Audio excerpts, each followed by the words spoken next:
Bonjour à toutes et à tous, j'espère que vous allez bien. Si vous me voyez pour la première fois, je m'appelle Thierry.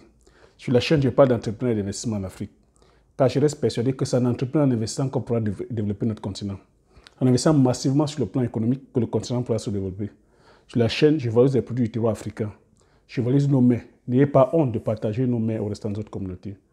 Sur la chaîne, voilà, je partage mes astuces et techniques business, mon mindset, afin de vous aider dans vos réalisations ou soit dans vos futures réalisations.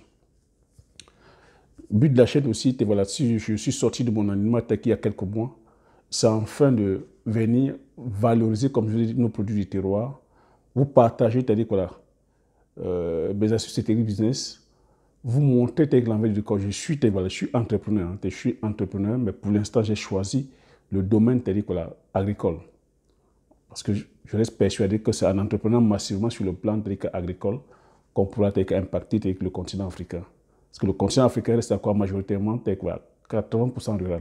Donc, si je voudrais avoir un impact concret sur le terrain, ça va investir dans l'arrière-plan, l'arrière-pays. Et pour moi, c'est-à-dire que l'agriculture, c'est un levier, c'est un puissant levier, c'est-à-dire que pourvoyeur, c'est-à-dire que de devises et pourvoyeur, c'est-à-dire voilà, d'emploi. C'est pour ça que je suis allé, c'est-à-dire voilà, répondre à l'appel, c'est-à-dire que je suis allé aussi apporter ma contribution dans ce secteur-là. Voilà. Donc, pour l'instant, je partage avec vous comme ça, que sur le plan voilà, de la pédagogie, j'ai préféré voilà, rester d'abord sur le plan pédagogique, vous montrer comment que se passe, comment est l'envers du décor voilà, sur le plan agricole, vous expliquer certaines cultures. Voilà. Mon but ici, je vous ai dit, je suis dans la production de la culture du poivre, de la culture du palmier à huile, d'une jansan, de bébé. Je fais justement la valorisation de ces produits-là. Et je fais aussi la vulgarisation de ces différents produits. Je vous ai dit, je vulgarise les produits du terroir. Je suis aussi appelé à les mettre sur le marché. Donc pour l'instant, je suis encore à la phase de production. Je vais transformer et je mettrai une marque sur le marché. Donc pour l'instant, je préfère être sur la phase pédagogique. Les formations, je vais les faire. Je sais que par exemple, certains d'entre vous me voient demander les formations. Mais pour l'instant, je préfère rester dans la phase de la pédagogie parce que je voudrais comme ça essayer de vulgariser ces produits-là, vous montrer que les différentes étapes, les différentes difficultés, afin que vous puissiez déjà être fixé. Et que là, au moment où les formations, c'est-à-dire que je les mettrai, que j'ai plutôt des personnes qui sont visées, des personnes aguerries, des personnes qui viennent, qui savent pourquoi elles viennent le faire. Et moi, je reste convaincu que on apprend par mimétisme. C'est en me voyant sur le terrain faire que l'envie de faire vous viendra aussi. C'est en voyant des différentes difficultés que je traverse que vous pourriez aussi prendre le pouls et savoir si c'est fait pour vous. Et mon challenge aussi, c'est que je suis là pour vulgariser ces produits. Je voudrais vraiment que ces produits soient cultivés, quoi. Le challenge que j'ai pris, c'est qu'on cultive ces produits parce que je voudrais qu'on domestique ces différentes cultures-là. Le Ndjansan, le harpi, le pébé, le bitako, tous ces produits-là, c'est des produits en voie de disparition. Donc, je voudrais vraiment qu'on les domestique. C'est ça mon challenge. Donc, je voudrais vraiment qu'une personne qui prend sa formation aille implémenter. À la limite, même si je peux l'accompagner sur ce plan-là, je le ferai, quoi. Donc, ça, c'était la petite parenthèse. Et je vous invite aussi, j'invite ceux qui ne l'ont pas encore fait, de s'abonner en appuyant sur le petit bouton rouge, en validant la cloche, afin de ne pas manquer les prochaines vidéos. Si vous l'avez déjà fait aussi, je vous dis merci.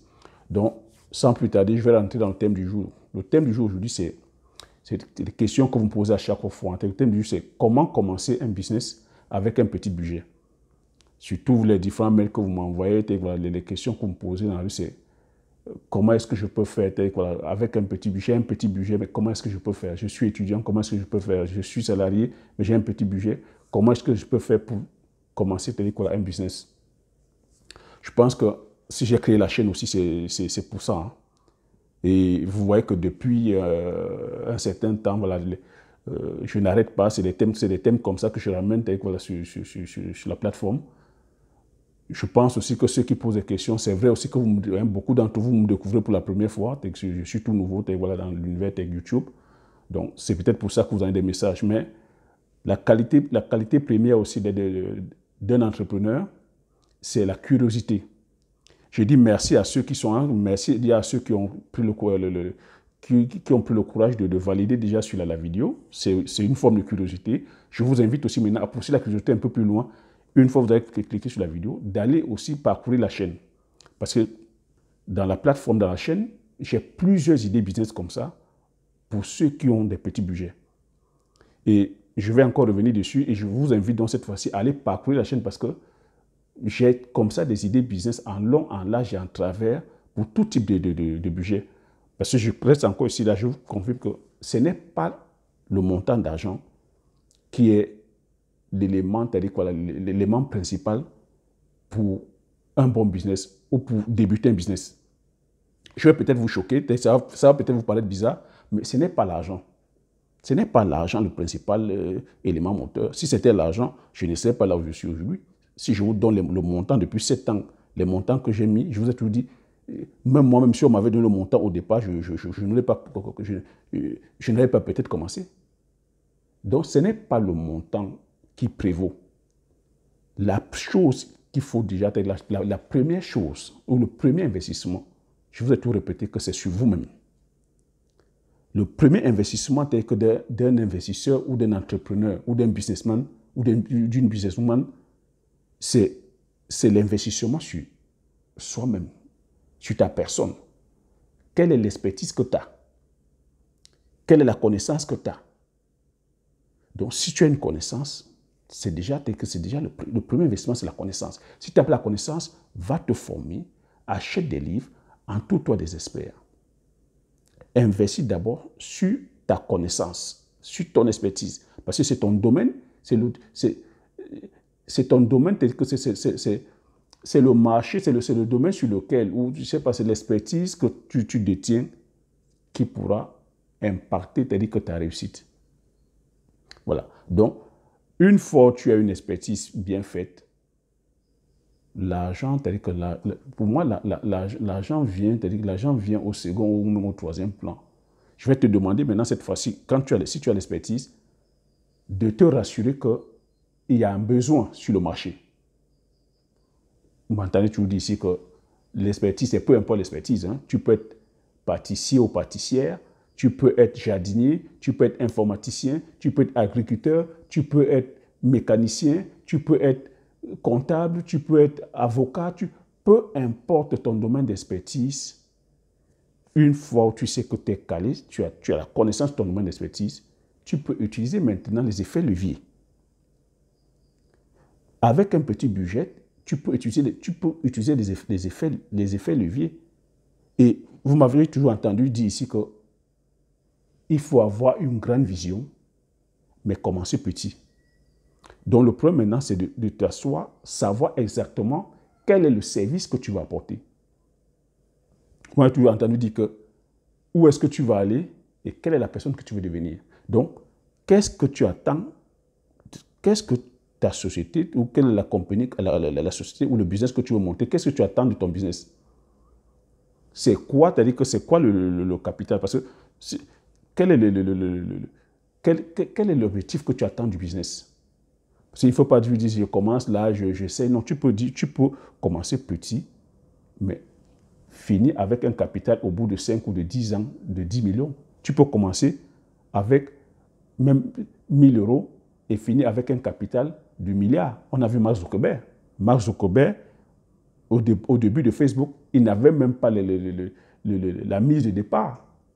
On a tout suivi son histoire. C'est son camarade d'université qui a misé 1000 $. Il n'avait même pas les 1000 $ de départ. Aujourd'hui, Mark Zuckerberg, aujourd'hui, Facebook pèse combien? Facebook pèse que des centaines de milliards de dollars. Donc, vous voyez que ce n'est pas le montant, c'est l'idée et la faisabilité de l'idée. Et maintenant, voilà, on utilise les effets leviers. Si tu es par exemple pâtissier ou pâtissière, aujourd'hui, tu peux utiliser l'effet levier qui est le digital, qui est Internet. Hein? Je vous ai dit plusieurs fois ici que tu peux utiliser Internet, tu crées ton blog, tu partages ta passion sur ton blog, tu as des personnes comme ça qui aiment faire la pâtisserie, qui aiment bien la pâtisserie, tu partages avec eux, c'est un effet levier, tu vends ta connaissance. Hein? Tu vends ton expertise. Tu fais des gâteaux aussi que tu présentes, que tu vends. Tu peux aussi, pendant que tu fais le même gâteau, le petit matériel que tu utilises pour faire ta pâtisserie, tu commentes là-dessus, tu vas signer encore des partenariats avec des entreprises qui fabriquent ces matériaux-là. Voilà ce que j'appelle l'effet levier. Et derrière, que ça va te ramener des sous. Et dans un an, dans 2 mois, dans 6 mois, dans un an, tu peux te retrouver en train de créer ou d'avoir une boulangerie à toi, une pâtisserie à toi, ou un atelier à toi. Donc tout ça, tu commences d'abord dans ta cuisine. Ce n'est pas la peine d'aller commencer à chercher les locaux. Non, commence là où tu es, dans ta cuisine. Après, tu pourras te prendre un local plus tard. Mais commence là, commence avec ce que tu as dans ta cuisine. Tu commences dans ta cuisine. Beaucoup de grosses sociétés aujourd'hui ont commencé dans leur cuisine, dans leur garage. Ce n'est pas la peine de commencer tout de suite à aller légaliser les papiers ou aller... bon, je parle pour ceux qui sont en Afrique. Pour ceux qui sont en Afrique. Pour ceux qui sont en Occident, c'est une boulangère. Quand je dis, si tu fais dans la pâtisserie, je dis l'investissement que tu vas peut-être faire sur toi, c'est d'aller te former. Si tu passes encore un CAP à la limite, c'est encore meilleur. Donc tu vois, c'est ça. Et ça, je prends l'exemple sur la pâtisserie. Tu peux faire ça à l'informatique, tu peux faire ça, tu peux faire du copywriting. C'est ton métier déjà d'abord de base, tu as l'expertise dessus, tu fais du copywriting, tu vas écrire pour tous ceux qui ont les pages Facebook, pour tous ceux qui ont des boutiques e-commerce. Tu peux faire aussi, c'est-à-dire que dans quoi? Tu peux être un programmeur. Donc ça, c'est des effets leviers. Pour celui qui veut aller aussi investir dans l'agriculture, je vous ai donné comme ça plusieurs stratégies. Moi, c'est la stratégie que j'ai prise. Quand je vous dis que j'ai choisi l'agriculture parce que pour moi, c'est un levier. C'est un levier qui pourvoit d'emploi, c'est-à-dire que pourvoit de devises. Pour moi, l'agriculture aujourd'hui, c'est que ça bat l'immobilier, ça bat la bourse. Donc, quand tu vas investir c'est-à-dire que dans l'immobilier, tu as un retour sur investissement, c'est-à-dire que énorme. Tu peux après, c'est-à-dire que voilà, aller investir maintenant sur les différents pans qui sont l'immobilier, la bourse, si tu veux, ou dans les high-tech. Donc, c'est ça, c'est ce que j'appelle l'effet levier. Donc, si je vais résumer, le montant, c'est-à-dire que voilà, comment investir, comment commencer avec un petit budget, c'est-à-dire commence là où tu es. La primauté, c'est d'abord ton expertise. Quand tu as l'expertise, tu commences avec ce que tu as et tu utilises les effets leviers qui sont aujourd'hui le digital pour te faire connaître, les publicités Facebook pour dispatcher au plus grand nombre. C'est comme ça que voilà, tu auras de la visibilité et ta société pourra croître. Et te fixer les objectifs. Je commence aujourd'hui peut-être avec, allez, disons 50 000 francs, ou disons 15 000 francs, ou 100 000 francs, ou 1 000 euros. Quel est mon objectif peut-être dans 6 mois? Parce qu'il ne faudrait pas que dans 6 mois, tu sois tout dans 1 000 euros. Dans 6 mois, il faudrait que tu te fixes un objectif clair. Que voilà, peut-être dans 6 mois, les 1 000 euros, il faudrait que tu aies peut-être 6 000 euros. Et les 6 000 euros, tu les réinjectes encore dans le business pour faire grossir le business. C'est comme ça qu'on fait grossir le business. Les 6 000 euros aussi, il faudrait aussi que, quand je dis utiliser les effets leviers, de mettre une partie pour le marketing, de faire ta publicité. Les publicités Facebook aujourd'hui, tu as publicité Facebook, tu peux aller à Instagram, tu peux créer ta chaîne YouTube, tu vois, où tu parles encore, tu parles de ton activité. YouTube encore, c'est aussi un effet levier puissant. Tu crées ta chaîne YouTube où tu communiques que sur ton business. Tu peux créer des formations. Tu peux voilà, aussi vendre tes produits physiques. Tu vois, et ça, c'est des actifs qui sont là. Une fois que tu as travaillé dessus, comme une vidéo où je suis en train de tourner là, tu ne reviens plus dessus. Derrière, la vidéo travaille pour toi. Une fois que tu as fait ta formation, tu la mets en ligne, tu ne reviens plus dessus. C'est des personnes qui achètent. Donc, tu vois, ça, c'est de la plus-value. Et c'est comme ça que ton entreprise grossit. Et c'est comme ça que le capital aussi peut grossir. Donc, tu peux partir d'un petit capital, avec un petit budget, et te retrouver au bout de 6 mois, 1 an, 2 ans, 3 ans, avec un très grand capital. Donc, c'est ce que je pouvais partager aujourd'hui concernant voilà, le business avec un petit budget. Hein. Donc, le petit budget, ce n'est pas un handicap. Le seul handicap, c'est que tu ne sois pas voilà, apte à délivrer le service. Donc, concentre-toi plutôt sur l'expertise. Sois excellent ou excellente sur ce que tu veux délivrer. Parce que le marché ne rigole pas. Le marché a besoin des personnes, des hommes et des femmes excellents. Donc, c'est ce que je pouvais partager sur ce thème-là. J'espère que vous avez aimé la vidéo. Si vous l'avez aimé, c'est-à-dire que voilà, mettez un pouce, commentez, abonnez-vous si vous n'êtes pas encore abonné et partagez massivement la vidéo autour de vous, afin que vous soyez comme ça plusieurs à être informés et que le budget, c'est-à-dire que, voilà, que du lancement d'un business ne soit pas un handicap. Ce n'est pas un handicap. On peut le contourner. Hein. Même si tu n'as pas le budget de départ, tu peux collaborer aussi. Donc, ça aussi, c'est une solution. Donc, sur ce, comme j'ai l'habitude de dire, l'information, c'est la connaissance, c'est la richesse. Une fois que vous avez l'info, vous appliquez vos stratégies, vous passez massivement à l'action afin d'impacter votre vie et la vie de ceux qui vous entourent. Sur ce, je vous dis merci aux prochaines vidéos. Ciao.